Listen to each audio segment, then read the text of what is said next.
The household heat provisions at the Willson residence was being upgraded. The floor furnace was to be replaced.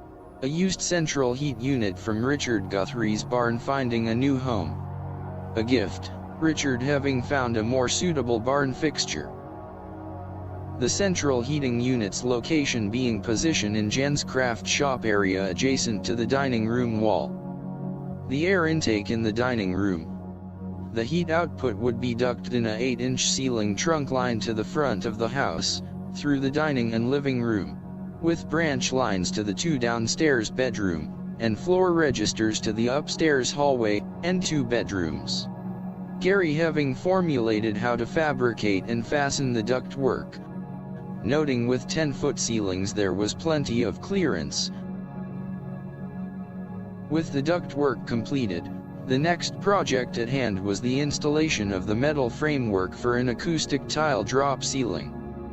Gary by chance making a discovery at work, rummaging through the pull-down laddered upstairs attic storage area at Kiowa Service, coming across several partial containers of 24 by 48 inch white ceiling tiles.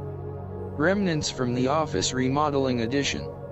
A believer in nothing ventured nothing gained, he approached Steve Miller, asking if he could utilize the leftover tiles found in the attic for a ceiling project at home. Steve, not giving it any thought, affirmed his request. To Gary's amazement, with a small addition from Hood Lumber, the panels numbered enough to encompass the 2 rooms, the dining and living room ceilings now lowered to 8 feet.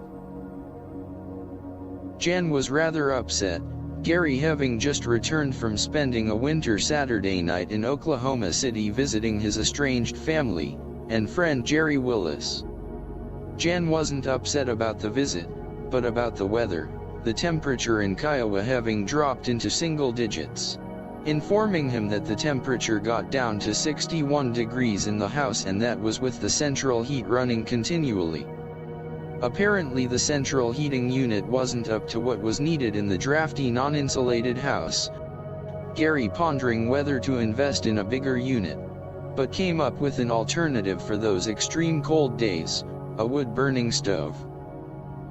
Having never experienced the use of a wood burner or consulting someone, he bought what he thought was a proven reliable stove.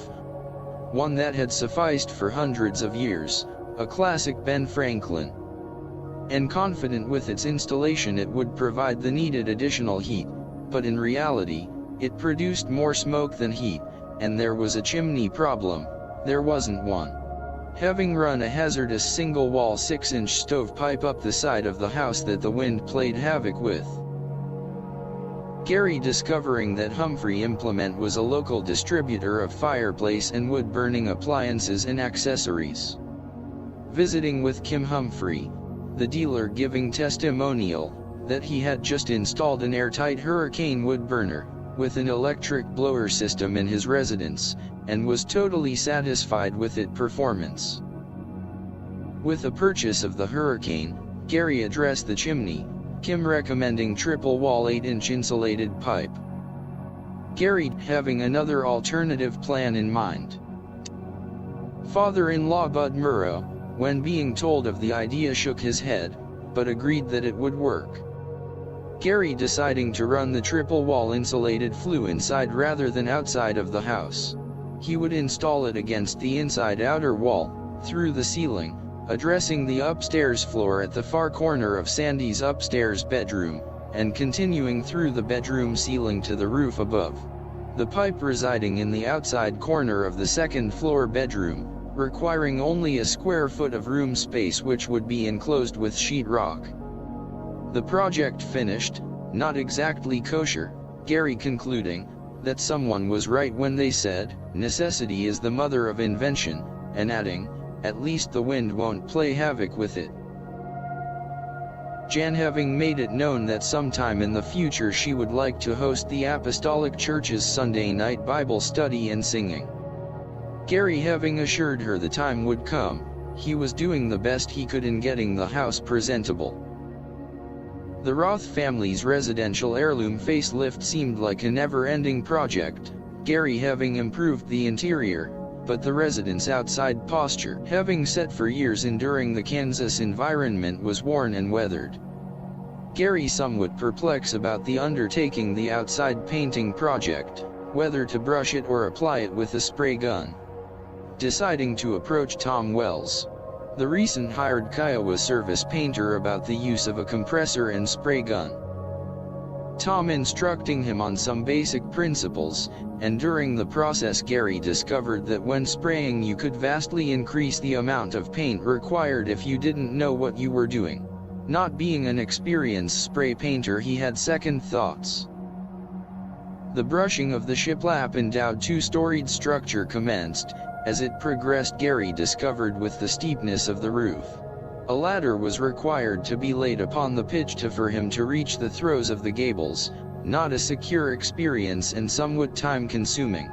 But once again innovation coming to mind. Once again approaching Steve Miller.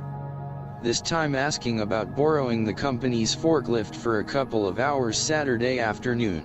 Explaining he wanted to use it to reach and paint the gables on the roof of his house. Steve looked somewhat puzzled, but said he didn't have a problem with it. With a 48 by 40 pallet as a platform, the forklift in position, all that was needed was someone to operate the lift and horizontal control levers, raising him to the proper height and position. So with some thought an answer was found, his 5-year-old son Robert having been diligently watching Dad's preparations. Gary sitting the young protege in the operator's seat, instructing the astute youngster on how to operate the lift and forks forward movement levers. His young son, apprehensive at first, but then acknowledging he could do it. A confident Robert sitting at the controls, following Dad's directions, enabling the levers when told. Gary acquainting the reaches of the second floor gable. The resolute Robert beaming with accomplishment. The residents endowed with 2 effervescent coats of paint. The house now somewhat more presentable, Jan able to host a Sunday night Bible study and singing, fulfilling all of her expectations.